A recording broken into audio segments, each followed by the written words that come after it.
अस्सलाम वालेकुम जी, आप मेरे चैनल देख रहे हैं ICC एक्ट्रामोटिव। आज हम बात करते हैं इंडिया वर्सेस इंग्लैंड के बारे में, जो कि 3-2 के हाँ हो चुकी है और इंडिया बहुत ही अच्छे तरीके से जीत चुकी है और तगड़ा जीती है।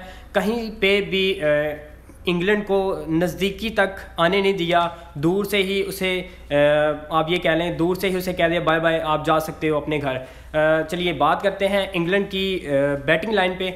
बहुत ही अच्छा डिसीजन था। आई थिंक मुझे नहीं लगता कि इंडिया के जो कोच हैं उन्होंने उन्हें डिसीजन के लिए कहा, या विराट कोहली लगता तो नहीं है, खुद ही डिसीजन करते हैं। मैं बात करता हूं इनकी ओपनिंग की। इनकी ओपनिंग, जो ओपनिंग पेयर था बहुत ही अच्छा और बहुत ही स्ट्रॉन्ग था, जिस वजह से मुझे ऐसा लग रहा है कि इतनी लंबी पार्टनरशिप थी 130 की और बहुत ही अच्छे तरीके से उन्होंने फिनिश किया। और कहीं पे भी ऐसा नहीं लग रहा था कि वो लूज़ है। जब आपके साथ विराट कोहली स्ट्रगल करते हुए, और बहुत बड़ी बात होती है कि जब आप वन टाउन खेल रहे होते हैं, मिडिल ऑर्डर में आके खेल रहे होते हैं और थोड़ा सा स्ट्रगल करना पड़ता है जब आप ओपनिंग में आते हैं। ऐसा कहीं पे भी नज़र नहीं आया और कहीं पे भी ऐसा महसूस भी नहीं उन्होंने करवाया कि मैं लूज़ खेल रहा हूँ और मैं अभी ओपनर आया हूँ। इसलिए उन्होंने अपने आप को चैलेंज दिया और मैदान में उतारे। उनके साथ बहुत बड़े बैट्समैन भी थे, रोहित शर्मा, उन्होंने भी उनका प्रॉपरली अच्छे तरीके से साथ दिया।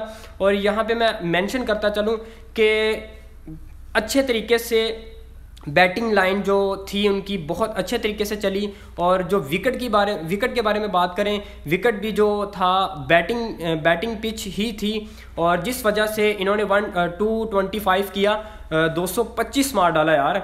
देखें, इंग्लैंड को हम बुरा भी नहीं कह सकते क्योंकि हार में होता है।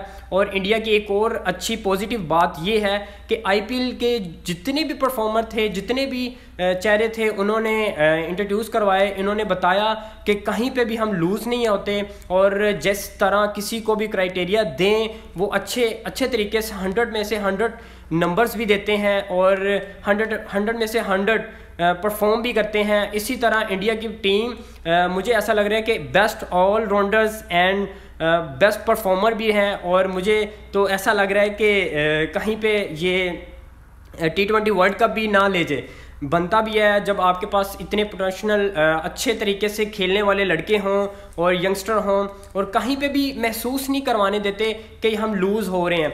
चलिए तो बात करते हैं मिडिल ऑर्डर में, जो कि मिले हैं इन्हें सूर्य कुमार बहुत ही टैलेंटेड हैं और कहीं पे भी ऐसा नहीं लगता कि वो लूज शॉट खेलेंगे। बहुत ही आप ये कह लें, मेरे ख्याल से देखा जाए तो हमारे ये जो दूसरे रोहित शर्मा है, कहीं पे भी इनको खिलाएं और ऐसा लगता है कि आप इनको 100 में से 100 नंबर्स भी दे सकते हैं।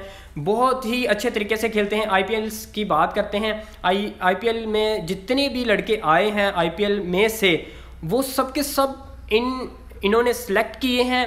और बहुत बड़ी बात ये है कि इन्होंने एक बहुत बड़ी टीम के अगेंस्ट इनको खिलाया है और कॉन्फिडेंट दिया है। जब आप किसी प्लेयर को कॉन्फिडेंट देते हैं और मैदान में उतारते हैं और वो उससे यही कहते हैं कि आप ग्राउंड में जाएं और आपका ग्राउंड है, जिस तरह आपका दिल चाहे उसी तरह खेलें।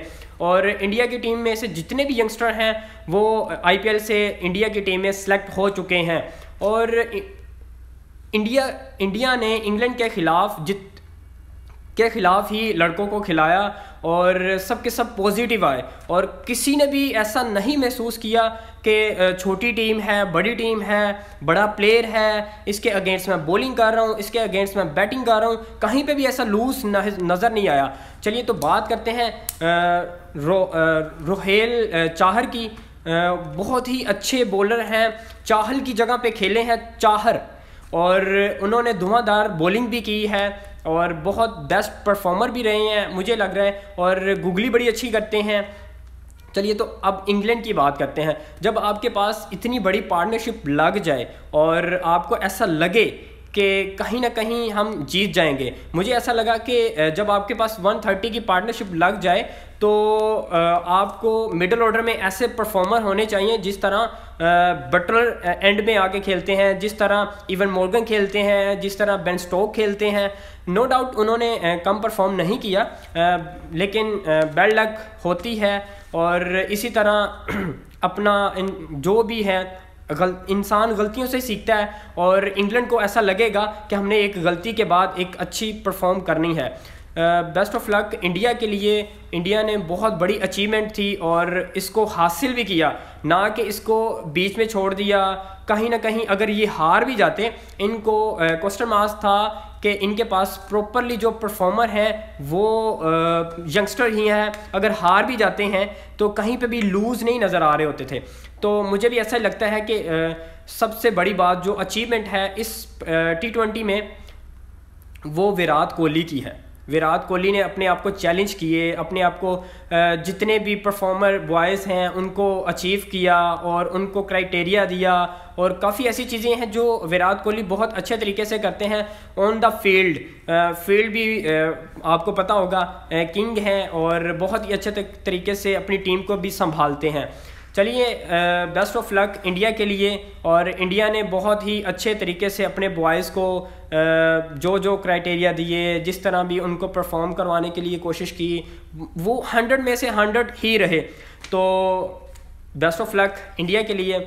और मेरे चैनल को सब्सक्राइब कीजिएगा प्लीज़, शेयर भी कीजिएगा, लाइक कीजिएगा। थैंक यू सो मच, और नेक्स्ट वीडियो के लिए तैयार रहिएगा।